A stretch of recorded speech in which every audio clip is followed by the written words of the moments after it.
بسم اللہ الرحمن الرحیم۔ السلام علیکم ورحمۃ اللہ وبرکاتہ۔ عزیز طلباء و طالبات، اب ہم سورۃ بنی اسرائیل کی آیت نمبر 37 کا لفظی و بامحاورہ ترجمہ آسان الفاظ میں پڑھتے ہیں۔ وَلَا تَمْشِ، اور نہ چل، فِی الْأَرْضِ، زمین میں، مَرَحًا، اکڑ کر یا اتراتا ہوا، اِنَّکَ، بے شک تو، لَن تَخْرِقَ، ہرگز نہ چیر ڈالے گا، الارض، زمین، ولن تبلغ، اور ہرگز نہ پہنچے گا، الجبال، پہاڑ، طولاً، بلندی۔ محاورہ ترجمہ: اور زمین میں اکڑ کر نہ چل کہ نہ تو زمین کو پھاڑ سکتا ہے اور نہ لمبائی میں پہاڑوں کو پہنچ سکتا ہے۔ آیت نمبر 38 کا لفظی و بامحاورہ ترجمہ: کلو، تمام، ذالک، یہ، کان، ہے، سیئہ، اس کی برائی، عند، نزدیک، ربک، تیرا رب، مکروہا، ناپسندیدہ۔ بامحاورہ ترجمہ: ان سب کاموں کی برائی تیرے رب کے نزدیک سخت ناپسند ہے۔ عزیز طلباء و طالبات، اللہ تعالیٰ آیت نمبر 37 میں ارشاد فرماتے ہیں، وَلَا تَمْشِ فِی الْأَرْضِ مَرَحًا، اور زمین میں اتراتے ہوئے نہ چل۔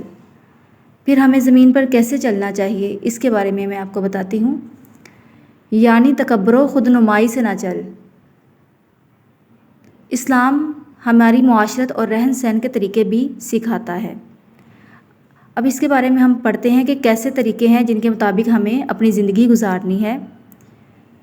یاد رہے کہ فخر و تکبر کی چال اور متکبرین کی سی بیٹھک، جو اپنے تکبر کرتے ہیں، خود پہ بہت زیادہ غرور اپنے پہ کرتے ہیں، ٹھیک ہے، وہ سب ممنوع ہے، وہ سب جائز نہیں ہے، حرام ہے، ٹھیک ہے۔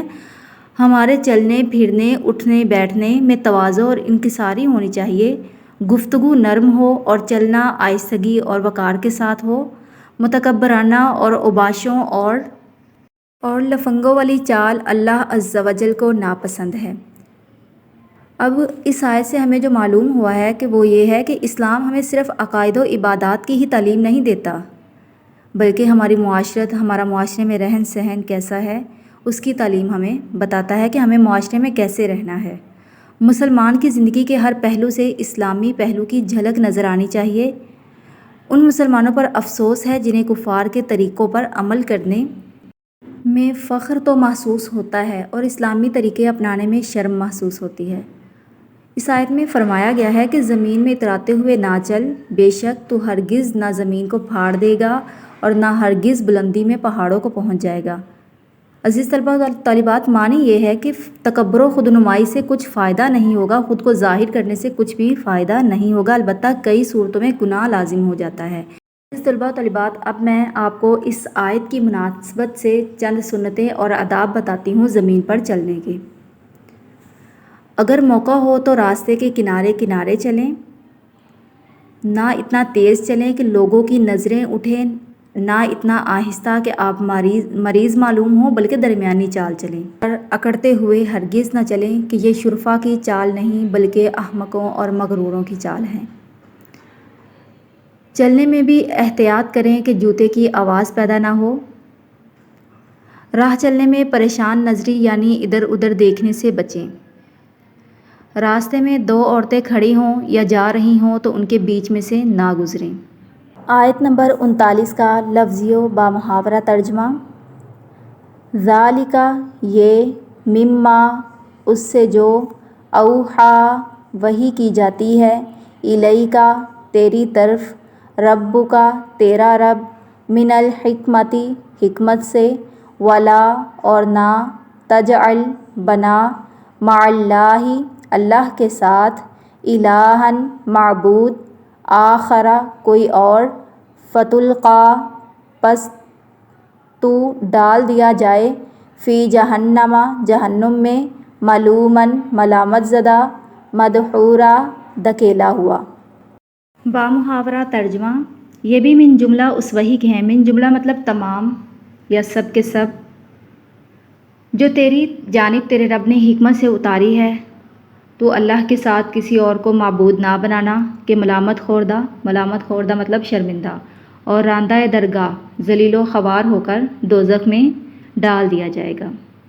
اللہ تعالیٰ ارشاد فرماتے ہیں من الحکمت، حکمت والی باتوں میں سے۔ اب حکمت والی باتیں کون سی ہیں وہ دیکھتے ہیں۔ وہ حکمت والے احکام ہیں، حکمت کا کام وہ ہے جس کی صحت پر عقل گواہی دے اور اس سے نفس کی اصلاح ہو۔ عزیز طلباء طالبات، حکمت والے کام وہ ہوتے ہیں جس سے انسان نیکی کی راہ پر چلتا ہے۔ یہاں آیت میں جو احکام دیے گئے ہیں وہ سب کے سب پرعز حکمت ہیں۔ ان احکام کا خلاصہ یہ ہے کہ اولاد کا قتل ناجائز و حرام ہے، زنا کے قریب نہ جاؤ، کسی جان کو ناحق قتل نہ کرو، یتیم کے مال میں خیانت سے بچو اور وقت پر اس کا مال اس کے حوالے کر دو، وعدہ پورا کرو، ناپ تول میں کمی یا زیادتی نہ کرو، بغیر تحقیق کے باتوں کے پیچھے نہ پڑو، آنکھ، کان اور دل کی حفاظت کرو کہ ان کے متعلق سوال ہوگا، زمین میں اترا کر نہ چلو، تکبر و خودنمائی اللہ عز و جل کو ناپسند اور عاجزی و انکساری پسند ہے۔ شرک سے بچو۔ بعض مفسرین نے فرمایا کہ ان آیات کا حاصل توحید اور نیکیوں اور طاعتوں کا حکم دینا اور دنیا سے بے رغبتی اور آخرت کی طرف راغب کرنا ہے۔ آیت نمبر 40 کا لفظی و بامحاورہ ترجمہ۔ افا اصفاکم، کیا تمہیں چن لیا، ربکم، تمہارا رب، بالبنینا، بیٹوں کے لیے، واتخذا، اور بنا لیا، من الملائکتی، فرشتوں کو، اناثا، بیٹیاں، انکم، بے شک تم، لتقولون، البتہ کہتے ہو یا بولتے ہو، قولا عظیما، بڑا بول۔ عزیز طلباء طالبات، اس آیت میں قولاً عظیما سے مراد ہے بڑی بات۔ جو مشرکین لوگ تھے وہ کیا کرتے تھے کہ فرشتوں کو اللہ تعالیٰ کی بیٹیاں قرار دیتے تھے۔ اس کی تردید میں یہ آیت نازل ہوئی جس میں فرمایا گیا کہ بد نصیبو، اپنے لیے لڑکیاں پسند نہیں کرتے، ان کی پیدائش پر ناراض ہوتے اور برا مناتے ہو، بلکہ انہیں قتل کر دیتے ہو اور اللہ عز و جل کے لیے لڑکیاں ثابت کرتے ہو۔ کیا خدا نے تمہارے خیال کے مطابق اچھی چیز یعنی لڑکے تمہیں دیے اور بری چیز اپنے لیے رکھی؟ یقیناً تم بہت ہی سخت بات کہہ رہے ہو کہ اللہ تعالیٰ کے لیے اولاد ثابت کرتے ہو جو جسم کے خواص سے ہے، حالانکہ اللہ تعالیٰ اس سے پاک ہے۔ پھر اس میں بھی اپنی بڑائی رکھتے ہو کہ اپنے لیے بیٹے اور اس کے لیے بیٹیاں تجویز کرتے ہو۔ یہ تمہاری کتنی بڑی بے ادبی اور گستاخی ہے۔ عزیز طلباء و طالبات، آپ نے سورۃ بنی اسرائیل کی آیت نمبر 37 تا 40 کا لفظی و بامحاورہ ترجمہ اچھے سے ذہن نشین کرنا ہے۔ دعاؤں میں یاد رکھیے گا۔ اللہ حافظ۔